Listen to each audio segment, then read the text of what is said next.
नेमकी कशा पद्धतीची तुमची आता जी रणनीती ठरलेली आहे कशी बाबत काय सांगाल? सातारा जिल्ह्यामध्ये आम्ही घड्याळ आणि तुतारी राष्ट्रवादी काँग्रेस पक्ष एकत्रितपणे आम्ही लढतो आहोत. ज्या ठिकाणी पूर्णपणाने घड्याळ लढवायची, जिथे आवश्यकता वाटेल तिथं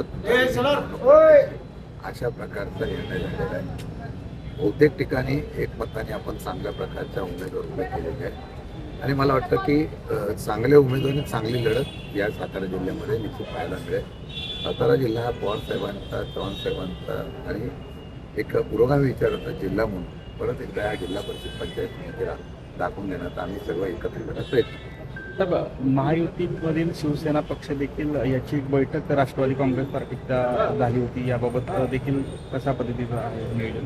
बरोबर आहे की या संदर्भामध्ये पालकमंत्री आणि राजे देसाई यांची मनोज पाटील, चिरंजीव नितीन पाटील यांची माझी सुद्धा चर्चा झाली होती. त्या चर्चेमध्ये जिथे शक्य आहे जसे दावलीमध्ये काही ठिकाणी जिथं आहे आवश्यकता तिथं एकत्रित आघाडी करायची अशा प्रकारची चर्चा झाली आहे. मागील पंचायत समिती असो किंवा जिल्हा परिषदेच्या निवडणुकीमध्ये राष्ट्रवादीचं बऱ्यापैकी प्राबल्य या जिल्ह्यावर राहिलेला आहे.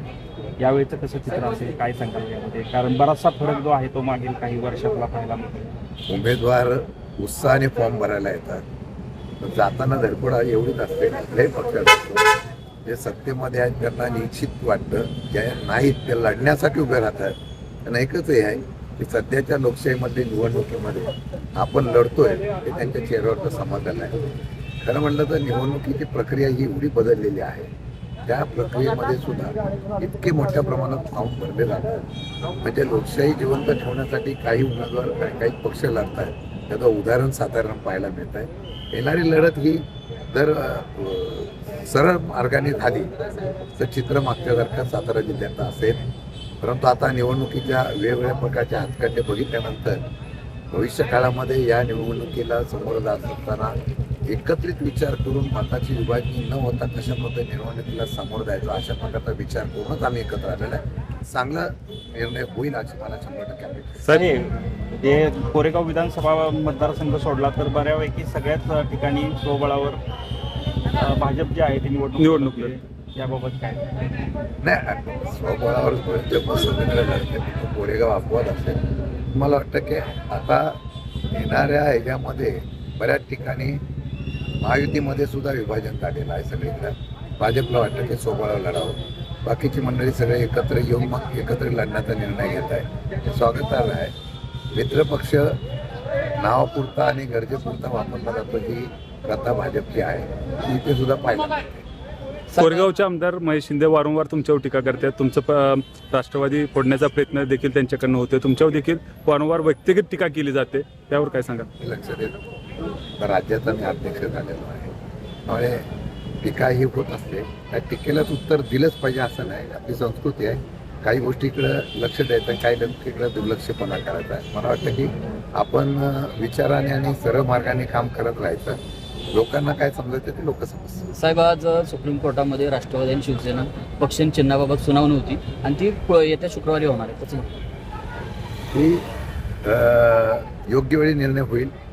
योग्य वेळ कधी येते त्याची सुप्रीम कोर्टाची वाट आम्ही पण बघतोय. योग्य वेळ जनतेच्या आणि लोकशाहीतून व्हावी अशी अपेक्षा आहे. ही जर योग्य वेळ वर्षे ठरवतील त्याच्यावर झाली मला वाटतं ते विलंब होतो. अशा निवडणुका आता लागलेल्या आहेत. त्याच वेळेला जर निर्णय झाले तर अपेक्षित आहे. कारण मला खात्री आहे की चिन्ह हे जे आहे ते 100% मूळ असलेल्या पक्षाला मिळेल अशा प्रकारची या ठिकाणी सध्याचं चित्र आहे. परंतु आता शेवटी सुप्रीम कोर्ट कधी निर्णय घेईल त्याच्यावर आपल्याला आता अवलंबून राहावं लागेल. राष्ट्रवादी शरद पवार आणि राष्ट्रवादी अजितदादा एकत्र येऊन शिवसेनेबरोबर युती करून भाजपला शह देण्यासाठीची काय नेमकी रणनीती आता जिल्ह्यामध्ये वापरण्यात येईल? नाही, रणनीती जिल्ह्यात वापरण्याच्या संदर्भातला कुठला निर्णय होत नाही आहे. निर्णय हा आपण लोकशाहीच्या माध्यमातून निवडणूक लढवण्याचा करतोय, ज्यामध्ये जिल्ह्यामध्ये आत्ताच्या समीकरणामध्ये जर कोणताही पक्ष एकमेकांना सहकार्याची भूमिका घेत नसेल तर एकत्र बाकीचे पक्ष येऊन निवडणुकीला समोर जातात, अशा प्रकारचा निर्णय झालेला आहे. साहेब एक शेवटचा प्रश्न आहे की एप्रिल महिन्यामध्ये काही बरेचसे बदल जे आहेत ते पाहायला मिळणार आहेत. यामध्ये राष्ट्रवादी आणि आपलं शरद पवारांचं एकत्र पण जे आहे ते वेगळं पण पाहायला मिळणार आहे. खरंच घडामोडी काही वेगळ्या पाहायला मिळतील. मी आज काय सांगत नाही. मला वाटतं की आता सर्व पक्ष संपवण्याचा प्रयत्न होतो.